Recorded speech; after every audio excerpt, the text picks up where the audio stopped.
Here's another exclusive clip from Wrestling Reality with Justin LaBar, brought to you by Gladiators of the Cage. Intern Juice here with me again at Juicy Steen. Juice, my question that I'm putting out for everybody that I want to know over the hour here. We saw Edge last night on the podcast with Stone Cold, Edge, and Christian. We're special guests. Entertaining. Check it out if you get a chance, if you haven't done so already. And it got me thinking. Is Edge the most decorated WWE superstar ever that had the most directionless character? Even when Stone Cold, I've always been confused. Like I've always been in the murky water about Edge from a fan perspective. I know he's a hardworking guy and he's a good talent, but his character never. I couldn't stand him when he the Brood stuff was cool. Everybody liked the Brood stuff, but then when he broke down to singles and he was coming out to the Rob Zombie and he was like Intercontinental Champion like 7 times over. It felt like I never got his character. Didn't care nothing. Most exciting thing is when he came out of the crowd and he stopped doing that. I didn't really even connect or care about. I mean, obviously the TLC stuff's good, but that wasn't so much him. It was just the entire package of all 3 teams and the gimmick. I didn't really start caring about him until the Rated R Superstar stuff. That was his best work, easily.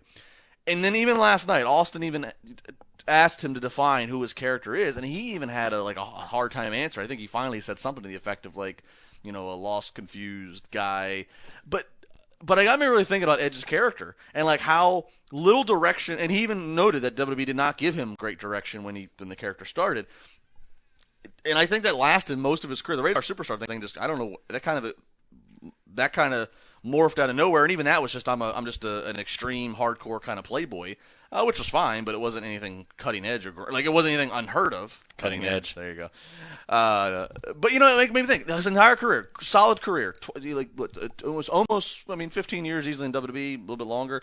But so decorated, titles and all kinds of new matches, but so directionless. I mean, I think when you mentioned earlier that if he didn't have direction from the WWE, he kind of did it on his own. Like he was in the tag division and did the great matches, and whenever he was thrust out into the singles world, he really didn't connect with anybody. And then his first real big run there was because he beat John Cena, and he started doing all that. And his character, I guess, more or less would be defined as the ultimate opportunist. I don't know. He would always seem to be randomly he was inserted into an elimination chamber and won that. He was inserted into a triple threat at Survivor Series 08 with Kozlov and Triple H and won that. Well, and before that, when they thought Kennedy was going to be down for a long time, Mr. Kennedy won the first Money in the Bank in 07. Yep. He got to take that Money in the Bank from Kennedy. They had to write him off TV and then cash in, I believe, in Pittsburgh. It was in Pittsburgh. And then he won Royal Rumble 2010 as a surprise entrant. Yeah. And I don't know, that's just... Yeah, you're right. The alternate opportunity, and then they referenced him last night as an opportunist. And they've been doing that with Seth Rollins too. I mean, he did the ultimate opportunist with WrestleMania, which I always thought that would be something that Edge would have done. So I kind of see a lot of parallels between the two. There are a lot of parallels, but even now, even in Seth Rollins' what's still a minimal WWE career compared to Edge's complete career, I already have more definition of Seth Rollins going from Shield to what he has with the authorities, face of the WWE type thing. It really got me thinking. You think it has something to do with how he was already Tyler Black? He already had an established type of career on the indie scene, and then he got polished again in FCW. Maybe, but it's not but nothing in his WWE career. I don't reference anything to his Tyler Black days. So of course, but maybe him as a person, it made him easier to grab because Edge did not have as much indie. Edge did not have as much. Yeah, Edge was on WCW Saturday Night. Well, yeah, I mean he worked, regional, the Indies weren't quite as big in the mid '90s, but he had some pre WWE work. But yeah, maybe because Rollins has had more, he has a better idea of what he wanted to do or how to embrace a character. I'm not sure, but yeah, it just got me thinking. Is Ed, and I'm curious what you guys think. You can call, tweet, email.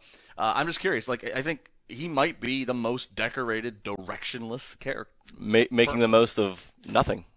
Yeah. And like I said, I always would count on random stuff like that happening, and it would always be like, I wonder if Edge is going to come out here. And it would just, it just seemed to fit. At C3 Bricks tweets in, I love the entrance Edge shared with the Brood. Could a Brood faction tweaked to today's society work? Thoughts? Well, I mean, the Brood tweaked in some regards was almost the Ascension in NXT, and of course they stripped that down when they've gotten to the main roster. Now they're in a cosmic trio with Stardust. But no, I'm surprised that they did not do something more like the Brood about 4 or 5 years ago, because that was like right when the vampire craze really kicked in. You know, we had Twilight and vampire. Everything was vampires, especially to grabbing the younger girl demographic. I was surprised back in around like 2010 that there was not that they did not do something of the Brood a little bit more. They had Kevin Thorne. Don't forget Kevin Thorne. How could we? Yes, how could I forget Kevin Thorne, Juice? Of course. But I mean, no. I guess everybody loved the Brood's entrance, but in the music. But I guess maybe a tweaked version was the Ascension, which they stripped everything that seemed cool about the Ascension NXT, and they've had a less than thrilling main roster run.